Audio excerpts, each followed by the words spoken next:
Торомадағы мектептердің спортпен айналысатын алаңында жүгіріп спортпен айналысып жатырмын достар. Жақсы болсын. Одан кейін мына жерде мына апай жалаң аяқ құмның үстінде жүргеніне біраз уақыт болды. Түсіріп алайын десем ұялып жатырмын. Жалпы өзге елге барып біраз уақыт тұрып жатқан немесе тұрған адамдар біледі.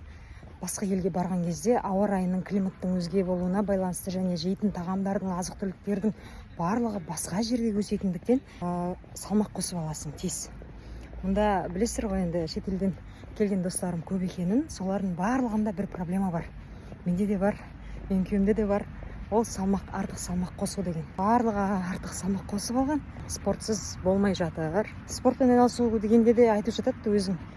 Жаңағы видеороликтарға қарап ютубтан өзің үйде жасасаң зиян келтіріп алуы мүмкін деп, өйткені дұрыс емес жасасаң фигураң дұрыс емес болып қалыптасады екен. Мысалға пресс жасар алдында қыздарға әсіресе жөндеп тексеріп алу керек, саған пресс жасауға бола ма болмай ма екен. Пресс жасауға болмайтын да сәттер болады екен достар. Сондықтан бастысы азудағы, мен ойлаймын, ол денеңнен терінің шығуы, қимылдың көп болуы деп ойлаймын. Вот достар.